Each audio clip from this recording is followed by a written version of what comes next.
no end to the troubles of the states, or indeed, my dear Glaucon, of humanity itself, till philosophers become rulers in this world, or till those we now call kings and rulers really and truly become philosophers, and political power and philosophy thus come into the same hands. There's just one issue with Plato's quote. Every leader thinks they're a philosopher king. Everyone thinks their thoughts are the best. Everyone thinks their ideas are the wisest. From Yu the Great in China, to Labarnus of the Hittite Empire, to Siddhartha Gautama of the Kingdom of Magadha in India. While not so far away, in the Indian Kingdom of Magadha, a spoiled prince named Siddhartha Gautama, 500 BCE, lived in luxury inside a palace. Inside this palace, Siddhartha could have anything he wanted. All the jewels, all the wealth, all the finest goods thrust upon him. His world inside of the palace was a utopia on earth. There was no want, need, or desire, and it was perfect. Until he went outside his palace compound, the only place he ever knew. As he took his first steps outside of his palace, what he saw struck a chord. He saw an old man dying right on the street in front. He realized that the human experience wasn't something that was perfect and sublime. Instead, it was death. As Gilgamesh realized many years ago, this was an inevitable part of the human experience. Siddhartha left his life of luxury behind and began a quest for knowledge and enlightenment. He studied with spiritual teachers and meditated for many years, searching for answers to life's big questions. Finally, after 6 years of seeking, he sat down under a fig tree and meditated until he achieved enlightenment. Enlightenment is a state of inner peace, in which one has transcended the limitations of the ego and is in touch with a universal consciousness or divine essence. It isn't a fixed and permanent thing, but rather an ongoing process of growth and development. But under that fig tree, Siddhartha became known as the Buddha, or the Awakened One. He would spend the rest of his life traveling the countryside, becoming close to the Enlightenment. Darius was determined to follow in his father's footsteps and take over the world. After finalizing their rule over the city-state of Ionia, the Persians were on a quest to take over Greece. Darius and his 20,000 men came to the city of Marathon in the year 490 BCE, a city 26.2 miles away from Athens. The Athenians were vastly outnumbered, with only 10,000 men. As the Persians were trying to regroup, the powerful Greek hoplites crushed the weaker Persian foot soldiers by routing the wings before turning towards the center of the Persian line. The remnants of the Persian army fled to their ships and left the battle. Early historians believe the battlefield littered 6,400 Persian bodies, while the Athenians lost only 192. So the Persians retreated, and an Athenian messenger named Pheidippides ran the 26.2 miles from Marathon to Athens, exclaiming with joy how the Athenians just beat the mighty Persian Empire.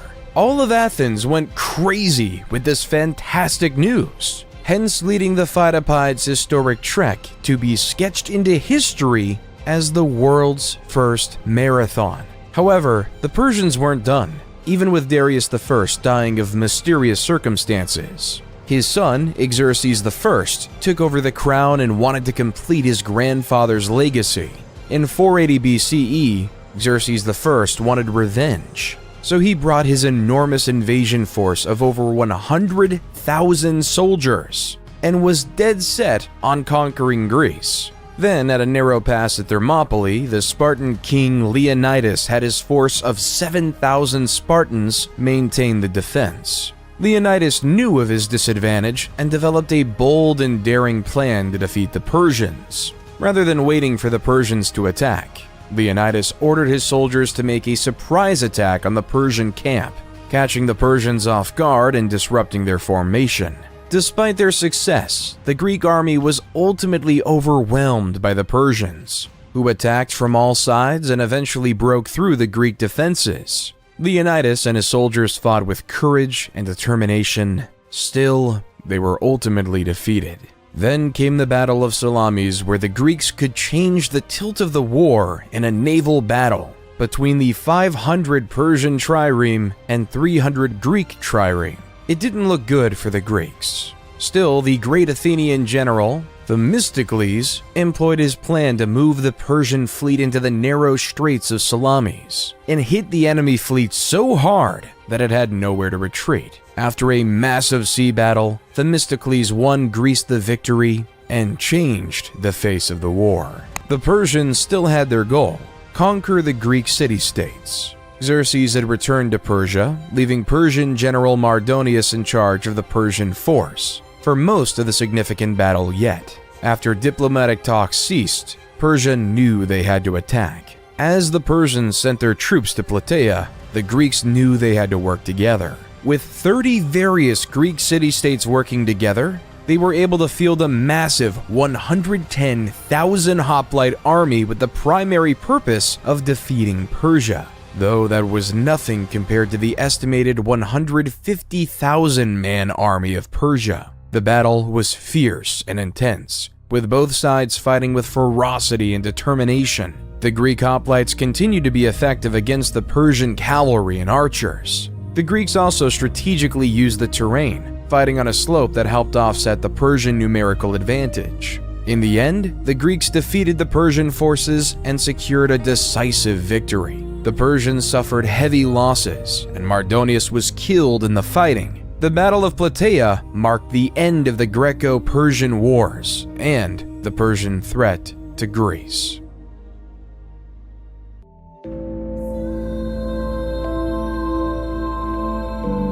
After the Persian War, life in ancient Greece was spectacular. A golden age of culture was upon us. With no longer having to face the threat of war, Athens was able to create architectural wonders, such as the Parthenon. The Parthenon sits upon the Athenian Acropolis, a prominent hill overlooking the city of Athens, to show its wealth and culture. No matter where you'll go in Athens, you can still see the Great Parthenon even today. Then came the theater. Around this time, the state would sponsor the most significant poets to create stories in the Athenian festival, called the City Dionysia, a festival designed to worship the Greek god of theater and fertility, Dionysus, creating playwrights such as Sophocles, Aeschylus, and Aristophanes.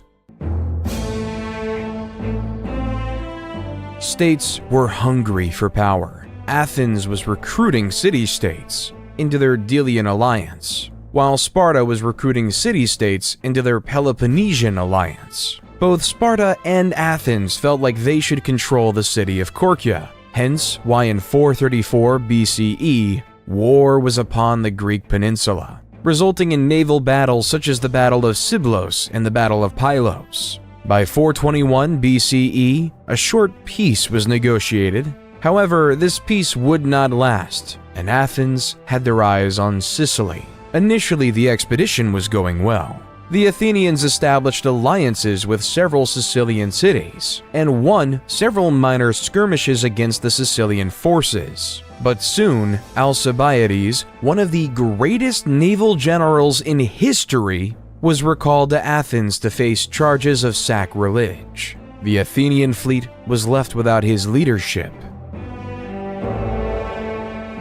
In his absence, the expedition began to unravel. The Athenians could not take the city of Syracuse, which had fortified its defenses and was well prepared for a siege. The Sicilians were aided by reinforcements from Sparta, which saw an opportunity to strike a crippling blow against its arch-rival Athens. The Athenians suffered from a lack of supplies and were plagued by disease. At the same time, the Syracusans launched a series of surprise attacks and ambushes. Finally, after months of grueling fighting, the Athenian fleet was destroyed in a decisive battle. Thousands of Athenians were killed, and many more were captured and enslaved. A decade after that, Athens fell to the Spartans. The age of legendary Greece was now over. Both Athens and Sparta were significantly weaker, never to regain the same power they once had, leaving the world ready for a philosopher king to conquer it all. Then, in the east, the mandate of heaven was up. The Zhou dynasty, after a long 800-year rule, it was deemed by the heavens that their empire was up, which led to a period known as the Warring States, 474 to 221 BCE. This resulted in Han Fizi, who created a new philosophy called legalism. Followers of legalism believed that people were inherently selfish and would only act in their own self-interest, and that the only way to keep them in line was through a system of rewards and punishments that was clear and consistently enforced. This resulted in Fizi claiming that the best way to achieve social order was by establishing a powerful ruler responsible for enforcing the law and punishing wrongdoers. He also believed the ruler should have complete control over the military, the economy, and society.